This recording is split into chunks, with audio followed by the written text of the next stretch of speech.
Kisah Nabi Harun alaihissalam tidak dapat dipisahkan dari kisah Nabi Musa alaihissalam. Keduanya adalah Nabi dan Rasul pilihan Allah Subhanahu wa Ta'ala yang diutus untuk membimbing Bani Israel ke jalan yang benar, menyelamatkan mereka dari kezaliman Firaun, dan mengajarkan tauhid kepada kaumnya. Kisah ini menjadi pelajaran berharga bagi umat Islam tentang pentingnya persaudaraan, kerjasama, dan keteguhan iman dalam menjalankan perintah Allah Subhanahu wa Ta'ala. Nabi Harun adalah keturunan keempat dari Nabi Yakub. Dalam sejarah, ayah Nabi Harun disebutkan bernama Amram atau Imran, yang merupakan keturunan Lewi, putra ketiga Nabi Yakub. Dengan demikian silsilahnya adalah Harun bin Amram, Imran bin Kahits bin Lewi bin Yakub. Dari pasangan Amram, lahir 3 anak, yaitu Maryam, Harun, dan Musa. Harun dikenal sebagai sosok yang cerdas, pandai berbicara, dan memiliki kepribadian yang lembut. Dalam Al-Quran, Allah memuji Nabi Harun atas kelebihannya dalam berkomunikasi, sehingga dia dipilih sebagai pendamping setia Nabi Musa dalam misi dakwah yang penuh tantangan. Meski tidak banyak riwayat yang mengisahkan masa kecil Nabi Harun, Al-Quran dan hadis menegaskan bahwa beliau adalah seorang hamba Allah yang taat, pemimpin yang bijaksana, dan pembela agama Allah yang gigih. Ketika Allah Subhanahu wa Ta'ala mengangkat Nabi Musa sebagai Nabi dan Rasul, beliau diberi tugas berat untuk menghadapi Firaun, seorang raja zalim yang mengaku sebagai Tuhan. Nabi Musa menyadari bahwa tugas ini tidak mudah, terutama karena ia memiliki kekurangan dalam berbicara. Dalam beberapa riwayat, dijelaskan bahwa Nabi Musa mengalami kekakuan lidah atau gagap.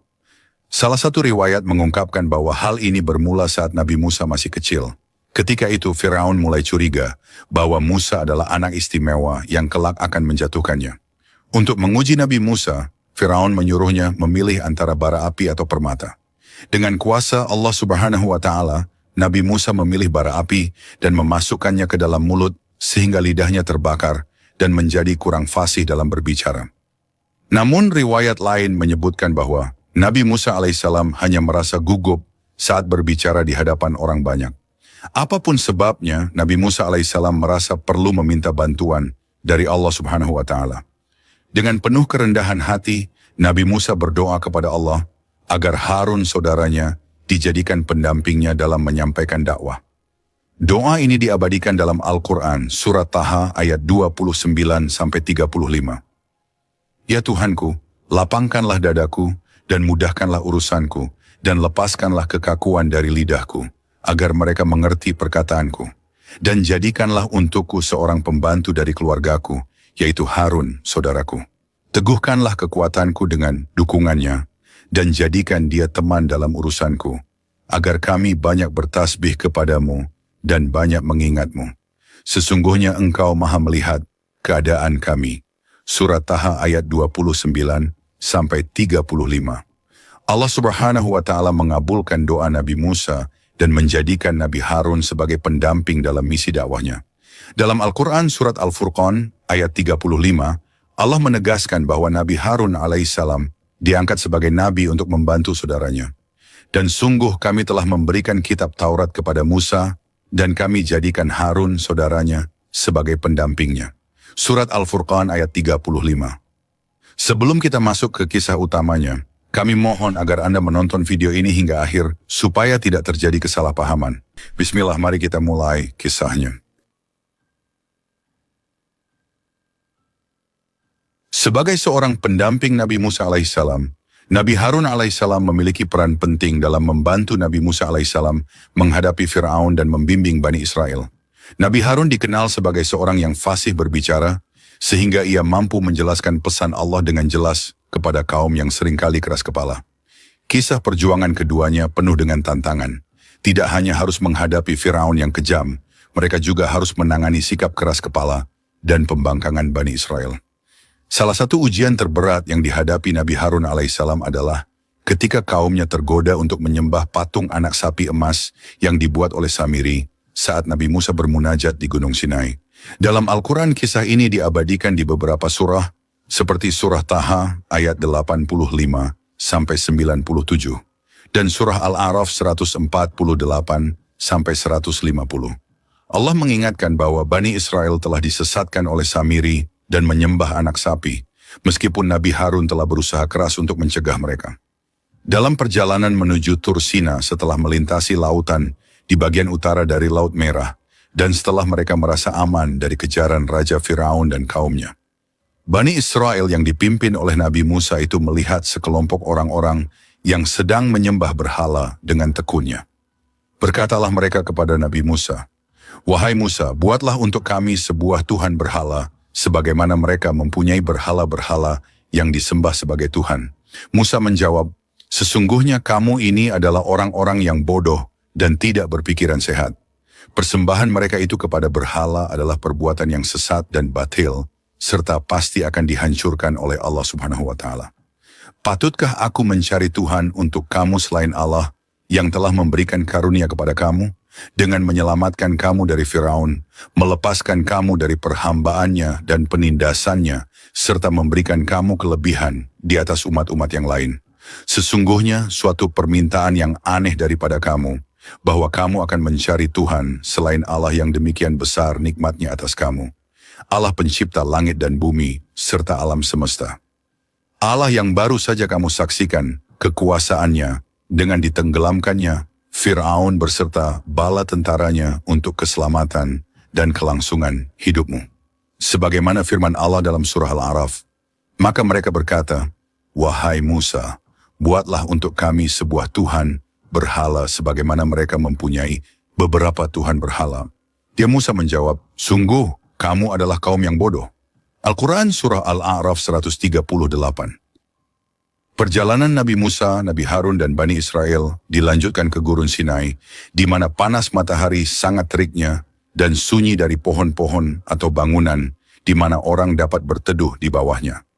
Atas permohonan Nabi Musa yang didesak oleh kaumnya, yang sedang kepanasan diturunkan oleh Allah Subhanahu wa Ta'ala, di atas mereka awan yang tebal, untuk mereka bernaung dan berteduh di bawahnya dari panas teriknya matahari.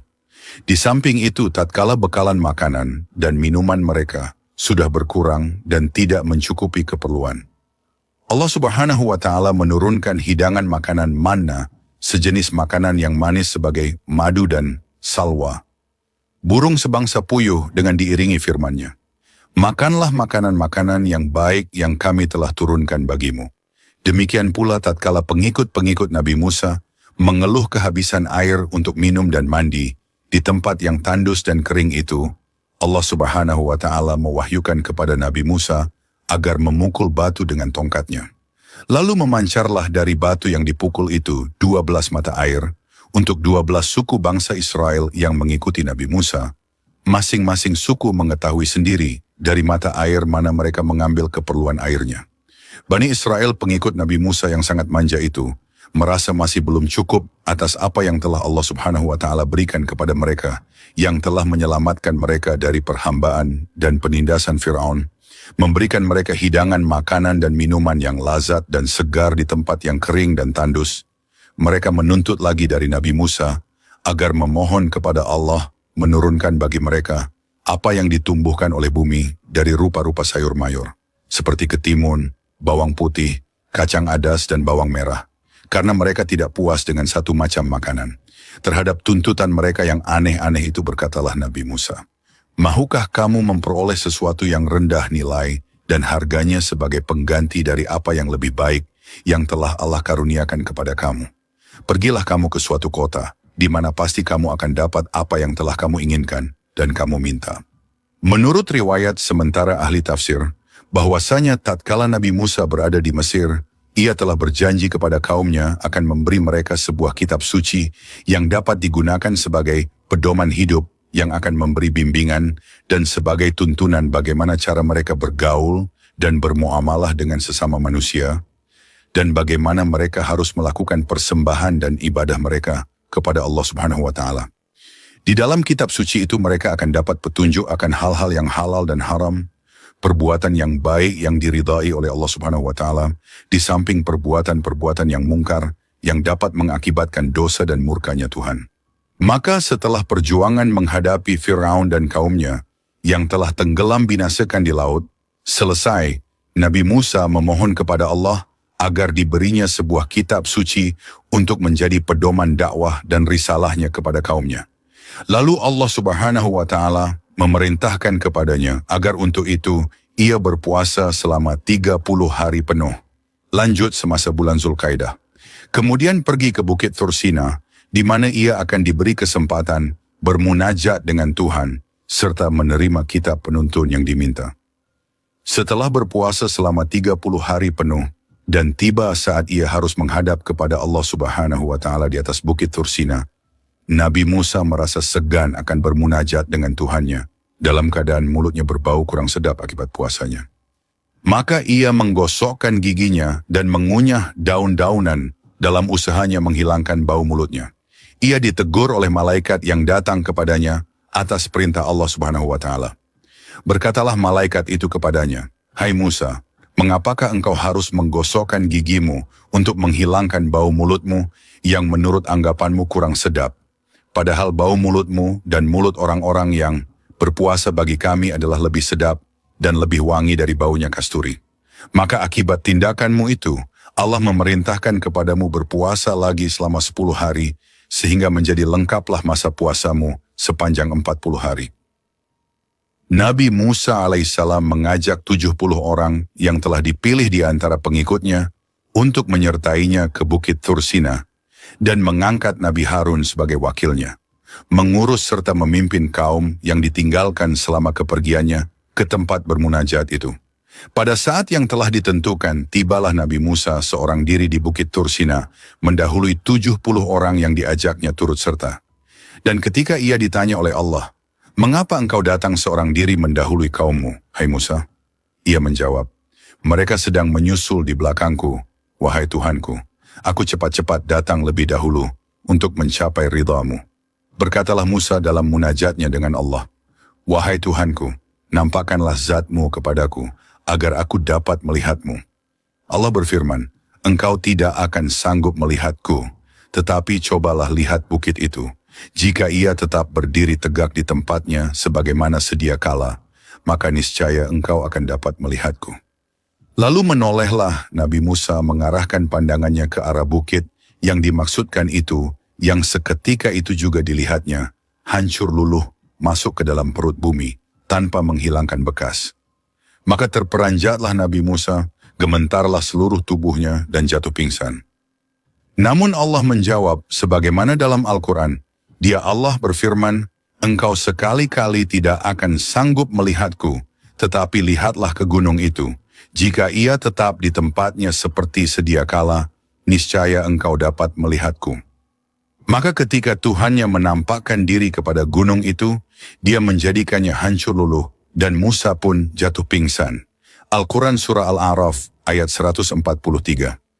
Setelah ia sadar kembali dari pingsannya, bertasbih dan bertahmidlah ia seraya memohon ampun kepada Allah atas kelancangannya itu dan berkata, "Maha besarlah engkau wahai Tuhanku, ampunilah aku dan terimalah taubatku, dan aku akan menjadi orang yang pertama beriman kepadamu."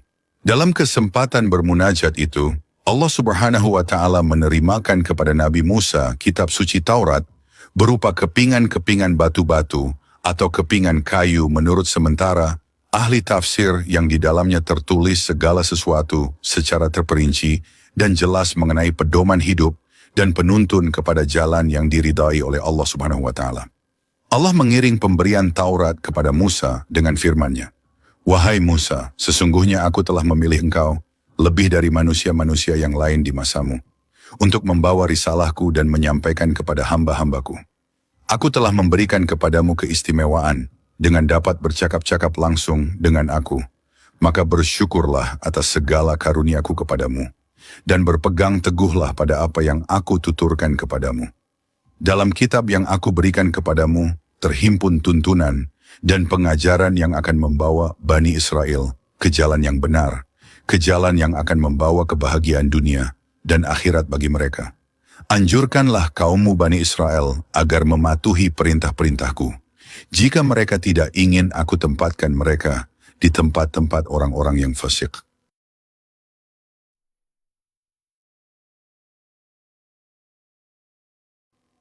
Setelah semua nama dikumpulkan, seorang pemuka agama berkata, "Kita akan memohon kepada Allah Subhanahu wa Ta'ala agar Dia memberikan petunjuk." Setelah Nabi Musa meninggalkan Bani Israel untuk bermunajat kepada Allah di Bukit Tur Sina, kaumnya merasa kehilangan arahan. Mereka berkumpul, gelisah, dan bertanya-tanya siapa yang akan memimpin mereka selama ketidakhadiran Nabi Musa. Perjalanan mereka telah penuh dengan keajaiban dan tantangan. Namun kini, tanpa pemimpin utama, keraguan mulai muncul. Di tengah keramaian, seorang tetua Bani Israel yang bijaksana berdiri dan berkata dengan suara lantang, "Wahai kaumku, kita tidak bisa membiarkan diri kita tercerai-berai. Kita harus memilih seorang pemimpin untuk sementara hingga Musa kembali. Marilah kita bermusyawarah dan memohon petunjuk kepada Allah." Usulan itu diterima oleh seluruh kaum. Mereka memutuskan bahwa orang-orang yang dianggap layak untuk memimpin akan dikumpulkan. Di antara mereka, Nabi Harun alaihissalam, saudara Nabi Musa alaihissalam, termasuk dalam daftar nama. Sosok Nabi Harun telah lama dihormati karena kebijaksanaan dan kefasihannya berbicara. Dia juga dikenal sebagai sosok yang sabar, sebagaimana disebutkan dalam Al-Quran. Dan sungguh kami telah memberikan kepada Musa dan Harun Al-Furqan, kitab suci, dan penerangan serta pengajaran bagi orang-orang yang bertakwa. Al-Quran Surah Al-Anbiya ayat 48.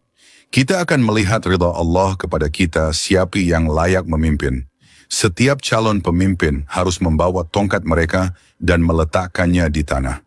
Allah Subhanahu wa Ta'ala akan menunjukkan keajaibannya melalui salah satu tongkat. Bani Israel menyetujui cara ini, melihatnya sebagai solusi adil yang memohon campur tangan ilahi.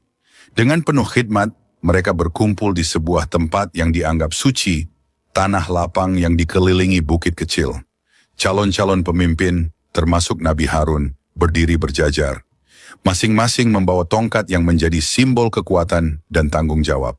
Salah seorang tokoh tua mengangkat tangannya ke langit dan berdoa, "Ya Allah, Engkaulah yang maha mengetahui siapa yang terbaik untuk memimpin kami. Berikanlah tanda kepada kami agar kami tidak tersesat." Sebuah keheningan menyelimuti tempat itu. Semua mata tertuju pada tongkat-tongkat yang tergeletak di tanah. Saat doa-doa terus dipanjatkan, angin lembut mulai bertiup. Dalam sekejap, salah satu tongkat mulai berubah. Daun-daun hijau kecil muncul di sepanjang batangnya, diikuti bunga-bunga putih yang mekar indah. Tongkat itu adalah milik Nabi Harun alaihissalam. Kerumunan itu terkejut dan kagum. Seseorang berteriak, "Lihatlah, tongkat Harun telah berbunga. Inilah tanda dari Allah." Yang lain berujar, "Sungguh Allah telah memilih pemimpin kita. Kita harus menaati Harun hingga Musa kembali." Nabi Harun alaihissalam dengan rendah hati mengangkat tongkatnya yang kini berbunga dan berkata, "Wahai kaumku, ini bukanlah karena kelebihan diriku, melainkan kehendak Allah Subhanahu wa Ta'ala. Aku hanya akan menjalankan tugas ini sebagai amanah hingga Musa kembali. Marilah kita bersama-sama menjaga keimanan kita dan tidak menyimpang dari jalan yang telah Allah tunjukkan. Namun, menjadi pemimpin sementara bukanlah tugas yang mudah." Nabi Harun menghadapi tantangan besar dalam memimpin Bani Israel, terutama karena sebagian dari mereka adalah kaum yang keras kepala dan mudah terpengaruh. Tidak lama setelah Nabi Harun alaihissalam terpilih, seorang pemuda bernama Samiri mulai menyebarkan hasutannya. Harun hanya terpilih karena tongkatnya berbunga. Itu bukan berarti dia tahu segalanya. Musa telah meninggalkan kita terlalu lama. Bagaimana jika dia tidak kembali? Seorang pria tua yang sebelumnya mendukung Nabi Harun menimpali, "Kita tidak boleh melawan Harun. Dia adalah pilihan Allah." Namun Samiri terus mempengaruhi sebagian kaum dengan bisikannya, "Jika Musa tidak kembali, apakah kita akan terus begini? Kita butuh sesuatu yang nyata untuk disembah, sesuatu yang dapat kita lihat." Mendengar bisikan-bisikan yang mulai merusak keyakinan Bani Israel, Nabi Harun mengumpulkan kaumnya. Dengan suara yang tegas namun lembut, dia berkata, "Wahai kaumku, janganlah kalian mengikuti hawa nafsu yang akan menyesatkan kalian. Allah Subhanahu wa Ta'ala telah menunjukkan kuasanya kepada kita berkali-kali. Tidakkah kalian ingat bagaimana kita diselamatkan dari perbudakan Firaun? Tidakkah kalian ingat laut yang terbelah untuk kita? Sungguh, Allah adalah satu-satunya yang layak disembah." Nabi Musa berjanji kepada Bani Israel yang ditinggalkan bahwa ia tidak akan meninggalkan mereka lebih lama dari 30 hari dalam perjalanannya ke Thursina untuk bermunajat dengan Tuhan. Akan tetapi berhubung dengan adanya perintah Allah Subhanahu wa Ta'ala kepada Musa untuk melengkapi jumlah hari puasanya menjadi 40 hari, maka janjinya itu tidak dapat ditepati, dan kedatangannya kembali ke tengah-tengah mereka tertunda menjadi 10 hari lebih lama dari apa yang telah dijanjikan. Bani Israel merasa kecewa dan menyesalkan kelambatan kedatangan Nabi Musa kembali ke tengah-tengah mereka.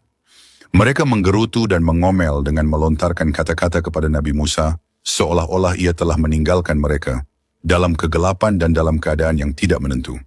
Mereka merasa seakan-akan telah kehilangan pimpinan yang biasanya memberi bimbingan dan petunjuk-petunjuk kepada mereka. Keadaan yang tidak puas dan bingung yang sedang meliputi kelompok Bani Israel itu digunakan oleh seorang munafik bernama Samiri yang telah berhasil menyusup ke tengah-tengah mereka sebagai kesempatan yang baik untuk menyebarkan benih syiriknya dan merusakkan akidah para pengikut Nabi Musa yang baru saja menerima ajaran tauhid dan iman kepada Allah Subhanahu wa Ta'ala. Samiri yang munafik itu menghasut mereka dengan kata-kata bahwa Musa telah tersesat dalam tugasnya, mencari Tuhan bagi mereka, dan bahwa dia tidak dapat diharapkan kembali, dan karena itu dianjurkan oleh Samiri agar mereka mencari Tuhan lain sebagai ganti dari Tuhan Musa. Samiri melihat bahwa hasutan itu dapat menggoyahkan iman dan akidah pengikut-pengikut Nabi Musa, yang memang belum meresapi benar ajaran tauhidnya. Samiri segera membuat patung bagi mereka untuk disembah sebagai Tuhan pengganti Tuhannya, Nabi Musa. Patung itu berbentuk anak lembu yang dibuatnya dari emas yang dikumpulkan dari perhiasan-perhiasan para wanita. Dengan kepandaiannya, patung itu dibuat begitu rupa sehingga dapat mengeluarkan suara menguap seakan-akan anak lembu sejati yang hidup. Maka diterimalah anak patung lembu itu oleh Bani Israel, pengikut Nabi Musa yang masih lemah iman, dan akidahnya itu sebagai Tuhan persembahan mereka. Ditegurlah mereka oleh Nabi Harun yang berkata, "Alangkah bodohnya kamu ini, tidakkah kamu melihat anak lembu yang kamu sembah ini tidak dapat bercakap-cakap dengan kamu, dan tidak pula dapat menuntun kamu ke jalan yang benar? Kamu telah menganiaya diri kamu sendiri dengan menyembah pada sesuatu selain Allah." Namun sebagian besar dari mereka tidak mendengarkan. Mereka tetap menyembah patung tersebut, sebagaimana firman Allah dalam surat Taha. Dan sungguh Harun telah berkata kepada mereka sebelumnya, "Wahai kaumku, sesungguhnya kamu hanya diberi cobaan dengan patung anak sapi itu. Dan sesungguhnya Tuhanmu adalah Tuhan yang Maha Pengasih. Maka ikutilah aku dan taatilah perintahku." Al-Quran Surat Taha ayat 90. Teguran Nabi Harun itu dijawab oleh mereka yang telah termakan hasutan Samiri itu dengan kata-kata, "Kami akan tetap berpegang pada anak lembu ini sebagai Tuhan persembahan kami, sampai Musa kembali ke tengah-tengah kami." Nabi Harun tidak dapat berbuat banyak menghadapi kaumnya yang telah berbalik menjadi murtad itu, karena ia khawatir kalau mereka dihadapi dengan sikap yang keras, akan terjadi perpecahan di antara mereka, dan akan menjadi keadaan yang lebih rumit dan gawat, sehingga dapat menyulitkan baginya. Dan bagi Nabi Musa kelak, bila ia datang untuk mencarikan jalan keluar dari krisis iman yang melanda kaumnya itu. Ia hanya memberi peringatan dan nasihat kepada mereka sambil menanti kedatangan Musa kembali dari Thursina. Setelah Nabi Musa selesai bermunajat kepada Allah Subhanahu wa Ta'ala, dan dalam perjalanannya kembali ke tempat di mana kaumnya sedang menunggu, memperolehi isyarat tentang apa yang telah terjadi dan dialami oleh Nabi Harun selama ketiadaannya. Nabi Musa sangat marah dan sedih hati tatkala ia tiba di tempat dan melihat kaumnya sedang berpesta, mengelilingi anak patung lembu emas, menyembahnya dan memuja-mujanya. Dan karena sangat marah dan sedihnya, ia tidak dapat menguasai dirinya, kepingan-kepingan Taurat dilemparkan berantakan. Nabi Harun saudaranya dipegang janggutnya, ditarik kepadanya. Sebagian janggut Nabi Harun alaihissalam yang ditarik, Nabi Musa alaihissalam berubah warna menjadi putih, dan sebagian yang tidak ditarik warnanya tetap hitam. Dari sinilah Nabi Harun dikenal dengan pemilik janggut dua warna. Nabi Musa seraya berkata menegur Nabi Harun alaihissalam, "Apa yang engkau buat tatkala engkau melihat mereka tersesat dan terkena oleh hasutan dan fitnahan Samiri? Tidakkah engkau mematuhi perintahku dan pesanku ketika aku menyerahkan mereka kepadamu untuk engkau pimpin?" Tidakkah engkau berdaya melawan hasutan Samiri dengan memberi petunjuk dan penerangan kepada mereka? Dan mengapa engkau tidak cepat memadamkan api kemurtadan ini sebelum menjadi besar begini? Seperti yang diceritakan dalam Al-Quran. Musa berkata, "Wahai Harun, apa yang menghalangi kamu ketika kamu melihat mereka telah sesat, sehingga kamu tidak mengikuti aku? Maka apakah kamu telah sengaja mendurhakai perintahku?" Harun menjawab, "Wahai putra ibuku, janganlah kamu meraih janggutku, dan jangan pula kepalaku. Sesungguhnya aku takut bahwa kamu akan berkata, kamu telah memecah belah Bani Israel dan tidak memelihara amanatku." Al-Quran Surah Taha ayat 92 sampai 94. Nabi Harun berkata menanggapi teguran Musa, "Hai anak ibuku, janganlah engkau memegang janggut menarik-narikku. Aku telah berusaha memberi nasihat dan teguran kepada mereka, namun mereka tidak mengindahkan kata-kataku. Mereka menganggapkan aku lemah dan mengancam akan membunuhku. Aku khawatir jika aku menggunakan sikap dan tindakan yang keras, akan terjadi perpecahan dan permusuhan di antara sesama kita. Hal mana akan menjadikan engkau lebih marah dan sedih. Lepaskanlah aku dan janganlah membuatkan musuh-musuhku bergembira melihat perlakuanmu terhadap diriku. Janganlah disamakan aku dengan orang-orang yang zalim." Setelah mereda rasa jengkel dan sedihnya dan memperoleh kembali ketenangannya, berkatalah Nabi Musa kepada Samiri, orang munafik yang menjadi biang keladi dari kekacauan dan kesesatan itu. "Hai Samiri, apakah yang mendorongmu menghasut dan menyesatkan kaumku, sehingga mereka kembali menjadi murtad, menyembah patung yang engkau buatkan dari emas itu?" Samiri menjawab, "Aku telah melihat sesuatu yang mereka tidak melihatnya. Aku telah melihat kuda malaikat Jibril. Aku mengambil segenggam tanah bekas jejak telapak kakinya itu, lalu aku lemparkannya ke dalam emas yang mencair di atas api, dan terjadilah patung anak lembu yang dapat menguak, mengeluarkan suara sebagaimana anak lembu biasanya. Demikianlah hawa nafsuku membujukku untuk berbuat itu." Berkata Nabi Musa kepada Samiri, "Pergilah engkau dan jauhilah pergaulan manusia, sebab karena perbuatan kamu itu, engkau harus dipencilkan dan menjadi tabu, sesuatu yang terlarang. Jika disentuh atau menyentuh seseorang, ia akan menderita sakit demam panas. Ini adalah ganjaranmu di dunia, sedang di akhirat nerakalah akan menjadi tempatmu. Dan Tuhanmu yang engkau buat dan sembah ini, kami akan bakar dan campakkannya ke dalam laut." Kemudian berpalinglah Nabi Musa kepada kaumnya berkata, "Hai kaumku, alangkah buruknya perbuatan yang kamu telah kerjakan setelah kepergianku. Apakah engkau hendak mendahului janji Tuhanmu? Bukankah Tuhanmu telah menjanjikan kepadamu janji yang baik berupa kitab suci? Ataukah engkau menghendaki kemurkaan Tuhan menimpa atas dirimu karena perbuatanmu yang buruk itu dan perlanggaranmu terhadap perintah-perintah dan ajaran-ajaranku?" Kaum Musa menjawab, "Kami tidak sesekali melanggar perjanjianmu dengan kemauan kami sendiri. Akan tetapi kami disuruh membawa beban-beban perhiasan yang berat kepunyaan orang Mesir yang atas anjuran Samiri kami lemparkan ke dalam api yang sedang menyala. Kemudian perhiasan-perhiasan yang kami lemparkan itu menjelma menjadi patung anak lembu yang bersuara, sehingga dapat menyilaukan mata kepala kami dan menggoyahkan iman yang sudah tertanam di dalam dada kami." Berkata Musa kepada mereka, "Sesungguhnya kamu telah berbuat dosa besar dan menyia-nyiakan dirimu sendiri dengan menjadikan patung anak lembu itu sebagai persembahanmu.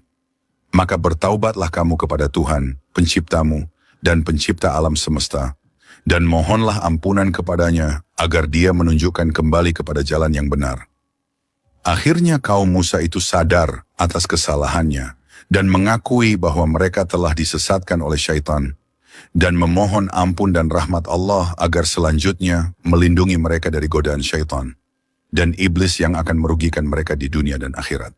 Demikian pula Nabi Musa beristighfar, memohon ampun baginya dan bagi Harun saudaranya, setelah ternyata bahwa ia tidak melalaikan tugasnya sebagai wakil Musa dalam menghadapi krisis iman yang dialami oleh kaumnya. Berdoa Musa kepada Tuhannya, "Ya Tuhanku, ampunilah aku dan saudaraku, dan masukkanlah kami berdua ke dalam lingkaran rahmat-Mu. Sesungguhnya Engkaulah Maha Pengampun, lagi Maha Penyayang." Setelah suasana yang meliputi hubungan Musa dengan Harun di satu pihak, dan hubungan mereka berdua dengan kaumnya di lain pihak, menjadi tenang kembali, kepingan-kepingan Taurat yang bertaburan sudah dihimpun dan disusun sebagaimana asalnya, maka Allah memerintahkan kepada Musa agar membawa sekelompok dari kaumnya, menghadap untuk meminta ampun atas dosa mereka menyembah patung anak lembu. 70 orang dipilih oleh Nabi Musa di antara kaumnya untuk diajak pergi bersama ke Tur Sina, memenuhi perintah Allah Subhanahu wa Ta'ala, meminta ampun atas dosa kaumnya. Mereka diperintahkan untuk keperluan itu agar berpuasa, mensucikan diri, pakaian mereka, dan pada waktu yang telah ditentukan berangkatlah Nabi Musa bersama 70 orang itu menuju ke Bukit Tur Sina. Setiba mereka di Tur Sina, turunlah awan yang tebal meliputi seluruh bukit. Kemudian masuklah Nabi Musa diikuti para pengikutnya ke dalam awan gelap itu, dan segera mereka bersujud. Dan sementara bersujud terdengarlah oleh kelompok 70 itu percakapan Nabi Musa dengan Tuhannya. Pada saat itu timbullah dalam hati mereka keinginan untuk melihat zat Allah Subhanahu wa Ta'ala dengan mata kepala mereka setelah mendengar percakapannya dengan telinga. Maka setelah selesai Nabi Musa bercakap-cakap dengan Allah, berkatalah mereka kepadanya, "Kami tidak akan beriman kepadamu sebelum kami melihat Allah dengan terang." Dan sebagai jawaban atas keinginan mereka yang menunjukkan keingkaran dan ketakaburan itu, Allah Subhanahu wa Ta'ala seketika itu juga mengirimkan halilintar yang menyambar dan merenggut nyawa mereka sekaligus. Nabi Musa alaihissalam merasa sedih melihat nasib fatal yang menimpa kelompok 70 orang yang merupakan orang-orang yang terbaik di antara kaumnya. Ia berseru memohon kepada Allah agar diampuni dosa mereka seraya berkata, "Wahai Tuhanku, aku telah pergi ke Tur Sina dengan 70 orang yang terbaik di antara kaumku. Kemudian aku akan kembali seorang diri. Pasti kaumku tidak akan mempercayaiku. Ampunilah dosa mereka, wahai Tuhanku, dan kembalilah kepada mereka nikmat hidup yang Engkau telah cabut sebagai pembalasan atas keinginan dan permintaan mereka yang durhaka itu." Allah Subhanahu wa Ta'ala memperkenankan doa Musa dan permohonannya dengan dihidupkan kembali kelompok 70 orang itu. Maka bangunlah mereka seakan-akan orang yang baru sadar dari pingsannya.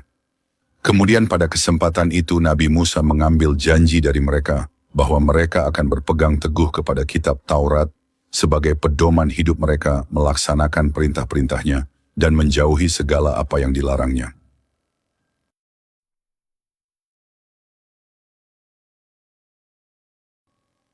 Tidak kurang-kurang karunia Allah Subhanahu wa Ta'ala yang diberikan kepada kaum Bani Israel.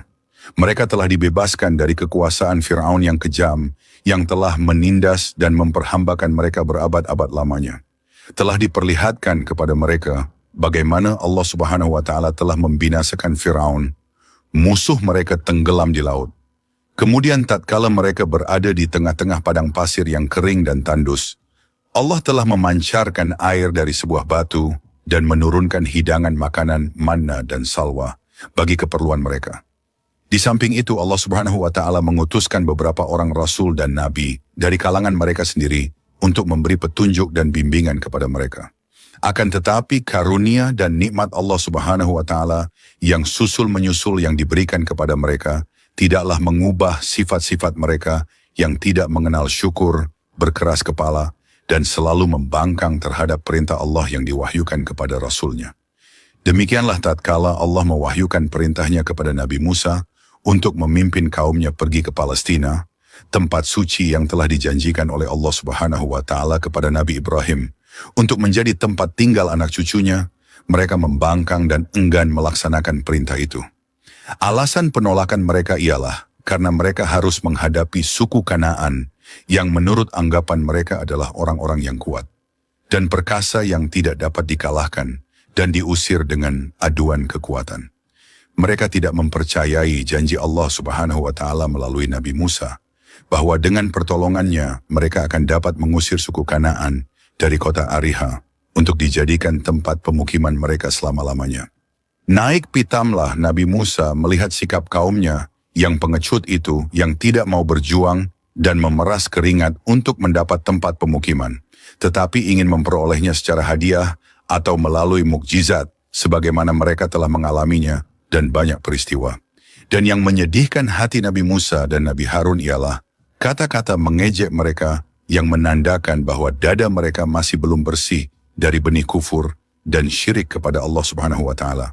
Dalam keadaan marah setelah mengetahui bahwa tiada seorang daripada kaumnya yang akan mendampinginya melaksanakan perintah Allah itu, berdoalah Nabi Musa kepada Allah, "Ya Tuhanku, aku tidak menguasai selain diriku dan diri saudaraku Harun. Maka pisahkanlah kami dari orang-orang yang fasik, yang mengingkari nikmat dan karunia-Mu. Sebagaimana hukuman bagi Bani Israel yang telah menolak perintah Allah memasuki Palestina, Allah mengharamkan negeri itu atas mereka selama 40 tahun. Dan selama itu mereka akan mengembara berkeliaran di atas bumi Allah tanpa mempunyai tempat mukim yang tetap. Mereka hidup dalam kebingungan sampai musnahlah mereka semuanya. Dan datang menyusul generasi baru yang akan mewarisi negeri yang suci itu, sebagaimana yang telah disanggupkan oleh Allah kepada Nabi Ibrahim." Kisah Nabi Musa menghidupkan orang mati tercantum dalam Al-Quran, Surah Al-Baqarah ayat 73. Kisah ini menceritakan bahwa Nabi Musa menghidupkan kembali orang mati dengan memerintahkan untuk memukulkan bagian dari anggota sapi betina ke tubuh mayat. Di sebuah desa di tengah tanah Bani Israel, seorang pemuda pewaris tunggal kekayaan besar hidup dalam damai. Namun kedamaian itu berubah menjadi malapetaka ketika saudara-saudara sepupunya yang tamak merencanakan sesuatu yang keji. Mereka iri hati karena tidak mendapat bagian dari harta warisan. Dalam gelap malam, mereka melaksanakan rencana jahat mereka, mengakhiri hidup pemuda itu dengan kejam. Tubuhnya ditemukan tergeletak di tengah ladang, memicu kepanikan di seluruh desa. Keesokan harinya mereka membawa kasus itu ke Nabi Musa. Dengan penuh sandiwara, mereka berpura-pura terkejut dan memohon bantuannya. "Wahai Musa, kami telah menemukan saudara sepupu kami terbunuh." Salah satu dari mereka berkata dengan nada memilukan, "Kami tidak tahu siapa pelakunya. Tolonglah kami untuk menemukan kebenaran." Nabi Musa yang terkenal karena kebijaksanaannya, mendengar laporan itu dengan penuh perhatian. Ia segera berdoa kepada Allah, memohon petunjuk untuk menyelesaikan kasus ini. Tidak lama kemudian, wahyu Allah datang, memerintahkan mereka untuk menyembelih seekor sapi. Ketika Nabi Musa menyampaikan perintah itu kepada kaumnya, mereka tertawa mengejek. "Apakah engkau bercanda, Musa?" tanya salah satu dari mereka dengan nada merendahkan. "Bagaimana mungkin menyembelih sapi bisa membantu kita menemukan pembunuhnya?" Dengan tenang, Nabi Musa menjawab, "Aku berlindung kepada Allah dari menjadi orang yang bodoh seperti kalian. Ini adalah perintah Allah, dan Dia Maha mengetahui apa yang terbaik bagi kita." Namun mereka terus mempersulit situasi dengan bertanya, "Jika itu benar, tanyakanlah kepada Tuhanmu, sapi seperti apa yang harus kami sembelih? Jantankah atau betina? Apa warnanya?" Nabi Musa kembali memohon petunjuk kepada Allah, lalu menjawab, "Allah memerintahkan kalian untuk menyembelih sapi betina yang belum pernah digunakan untuk membajak atau mengairi ladang. Sapi itu harus berwarna kuning tua, tanpa cacat atau belang." Mendengar kriteria itu, mereka semakin sulit menerima. Mereka mengeluh, menganggap permintaan itu terlalu spesifik. Tetapi dengan terpaksa, mereka mulai mencari sapi yang sesuai. Di sebuah desa terpencil, mereka akhirnya menemukan seekor sapi yang memenuhi semua kriteria itu. Sapi itu dimiliki oleh seorang anak yatim yang hidup bersama ibunya. Sapi tersebut adalah satu-satunya harta warisan dari ayahnya yang telah meninggal dunia. Ayahnya, seorang fakir yang soleh, selalu berdoa agar sapi itu menjadi sumber keberkahan bagi anaknya. Ketika para pencari sapi menawarkan untuk membelinya, ibu anak yatim itu awalnya enggan menjual. "Ini satu-satunya milik kami," katanya sambil memeluk anaknya. "Bagaimana kami akan hidup tanpa sapi ini?" Namun setelah mendengar tujuan mereka dan harga yang luar biasa tinggi yang ditawarkan, ia setuju. "Semoga Allah memberkahi kalian dengan sapi ini," ujar sang ibu kepada para pembeli, "dan semoga kalian menemui keadilan." Sapi itu dibawa kembali dan disembelih sesuai perintah Allah. Nabi Musa mengambil lidah sapi tersebut, lalu memukul mayat korban dengan lidah itu. Seketika tubuh pemuda itu bergerak. Dengan izin Allah, ia bangkit dari kematiannya dan berbicara di depan semua orang. "Saudara-saudaraku sendirilah yang membunuhku," katanya dengan suara yang menggema. Mereka ingin mengambil harta warisanku. Kaum Bani Israel terkejut. Beberapa dari mereka menunduk malu, sementara yang lainnya tetap keras kepala. Nabi Musa memandang mereka dengan tajam dan berkata, "Inilah kekuasaan Allah. Dia menunjukkan kebenaran meski kalian meragukannya." Allah berfirman dalam Al-Quran, "Dan ingatlah ketika Musa berkata kepada kaumnya, sesungguhnya Allah menyuruh kamu menyembelih seekor sapi betina." Mereka berkata, "Apakah kamu hendak menjadikan kami bahan ejekan?" Musa menjawab, "Aku berlindung kepada Allah agar tidak termasuk golongan orang-orang yang jahil." Al-Quran Surah Al-Baqarah ayat 67. Mukjizat ini seharusnya membuka mata hati Bani Israel. Tetapi meskipun telah menyaksikan kekuasaan Allah berkali-kali, banyak dari mereka tetap membangkang dan keras kepala. Mereka terus mempertanyakan Nabi Musa, mempersulit urusan, dan meragukan mukjizat yang telah diperlihatkan. Nabi Musa mengingatkan mereka, "Wahai kaumku, bertakwalah kepada Allah. Janganlah kalian mengulangi dosa-dosa ini. Sesungguhnya Allah Maha mengetahui segala yang kalian sembunyikan." Namun sifat sombong dan keras kepala masih menghiasi hati mereka, menjadikan kisah ini sebagai pelajaran abadi tentang ketaatan kepada Allah dan bahayanya kesombongan serta iri hati. Mengacu pada Qasasul Anbiya, kisah wafatnya Nabi Harun alaihissalam, diterangkan dalam sebuah riwayat. As-Suddi meriwayatkan dari Abu Malik dan Abu Shaleh, dari Ibnu Abbas, dari Marrah, dari Ibnu Mas'ud, dari sejumlah sahabat mereka yang berkata, "Pagi itu, langit cerah membentang di atas padang pasir yang luas. Nabi Musa alaihissalam sedang berada di kemahnya, merenungi perjalanan panjang yang telah dilalui bersama kaumnya, Bani Israel. Tiba-tiba, wahyu Allah datang kepadanya, menyampaikan kabar yang membuat hatinya berat. 'Wahai Musa,' suara itu menggetarkan hati, 'aku akan mewafatkan Harun. Bawalah dia ke gunung yang telah aku tunjukkan.' Nabi Musa terdiam. Nabi Harun, saudara kandungnya, telah menjadi sahabat, pendamping, dan penopangnya dalam menghadapi keras kepala Bani Israel. Bagaimana mungkin ia sanggup membawa saudaranya menuju akhir hayatnya? Namun Nabi Musa tahu bahwa perintah Allah tidak bisa ditolak. Dengan hati yang berat, ia mendekati Nabi Harun yang tengah berdiri memandang jauh ke cakrawala. 'Wahai saudaraku,' Nabi Musa memulai dengan suara bergetar. 'Allah Subhanahu wa Ta'ala memerintahkan kita untuk pergi ke sebuah gunung. Ada sesuatu yang harus kita lakukan di sana.' Nabi Harun memandang Nabi Musa dengan penuh rasa ingin tahu, tetapi tanpa sedikit pun ragu, ia menjawab, 'Jika itu perintah Allah, maka aku akan ikut bersamamu.' Keduanya memulai perjalanan panjang menuju gunung yang telah Allah Subhanahu wa Ta'ala tentukan. Di sepanjang jalan, Nabi Harun banyak bercerita, 'Wahai Musa, aku tidak pernah berhenti bersyukur atas segala nikmat yang Allah berikan kepada kita,' kata Nabi Harun sambil tersenyum. 'Meskipun berat menghadapi Bani Israel, aku merasa bahagia bisa berada di sisimu.' Nabi Musa hanya diam. Ia tidak ingin membebani Nabi Harun dengan kabar bahwa perjalanan ini adalah perjalanan terakhirnya. Setelah berhari-hari berjalan, mereka akhirnya tiba di kaki gunung. Di sana, sebuah pemandangan luar biasa menyambut mereka. Sebuah pohon besar berdiri megah dengan dedaunan hijau yang berkilau di bawah sinar matahari. Di dekatnya, terdapat sebuah rumah kecil yang tampak begitu damai, seolah berasal dari dunia lain. Nabi Harun tertegun, 'Wahai Musa, aku belum pernah melihat pohon seindah ini, atau rumah yang begitu menenangkan.' Musa tersenyum tipis, 'Masuklah saudaraku, ini adalah tempat yang telah Allah pilih untuk kita.' Di dalam rumah itu, mereka menemukan sebuah kasur yang indah, dihiasi dengan permadani yang lembut. Angin sepoi-sepoi mengalir, membawa ketenangan yang sulit dijelaskan dengan kata-kata.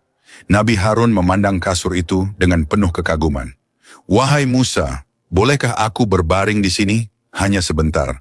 Rasanya begitu nyaman.' Nabi Musa mengangguk. 'Silakan saudaraku, beristirahatlah.' Namun Nabi Harun ragu.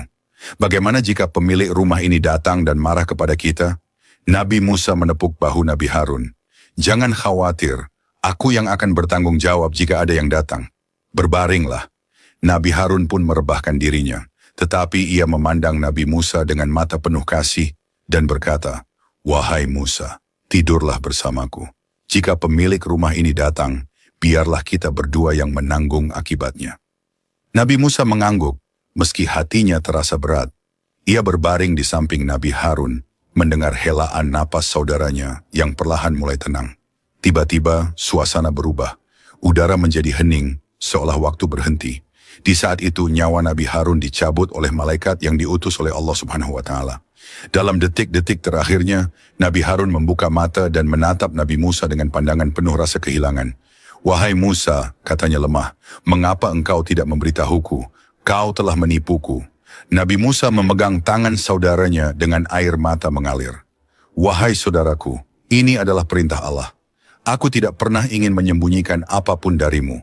Dan saat itulah Nabi Harun mengembuskan napas terakhirnya. Tubuhnya tampak damai, seolah telah kembali ke tempat yang benar-benar ia rindukan. Setelah Nabi Harun wafat, rumah itu lenyap begitu saja, bersama dengan pohon dan kasur yang sebelumnya ada. Nabi Musa kini berdiri sendirian di tengah gunung, memandang langit yang seolah ikut berkabung. Dengan hati yang berat, Nabi Musa kembali kepada kaumnya. Ketika Bani Israel mengetahui bahwa Nabi Harun telah wafat, mereka meratap dengan suara keras, "Mengapa Allah mengambil Harun dari kami?" Beberapa dari mereka berteriak. Nabi Musa mencoba menenangkan mereka, meskipun hatinya sendiri hancur. "Wahai kaumku, Allah yang Maha Mengetahui telah menentukan segalanya. Harun telah kembali kepadanya dalam keadaan yang paling mulia." Namun tidak semua dari mereka menerima dengan ikhlas. Sebagian dari Bani Israel justru menuduh Nabi Musa telah membunuh saudaranya sendiri. "Engkau membawa Harun ke gunung dan kembali tanpanya," kata seorang dari mereka dengan nada curiga. "Bagaimana kami tahu bahwa engkau tidak membunuhnya?" Nabi Musa menahan amarahnya. Dengan suara tegas ia berkata, "Allah adalah saksi atas apa yang telah terjadi. Tidak ada yang lebih mencintai Harun daripada aku. Jika kalian tidak percaya, mohonlah kepada Allah untuk menunjukkan kebenaran." Dengan izin Allah, langit terbuka dan suara yang menggema menegaskan kebenaran Nabi Musa. Kaum itu akhirnya terdiam, meskipun sebagian dari mereka tetap keras kepala. Wafatnya Nabi Harun adalah momen yang penuh duka, tetapi juga menjadi pengingat akan kebesaran Allah Subhanahu wa Ta'ala.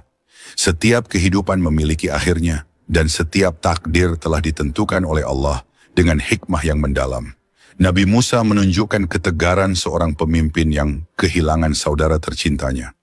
Ia tidak hanya menerima takdir Allah, tetapi juga terus melanjutkan misinya, membimbing Bani Israel, meskipun banyak dari mereka yang membangkang.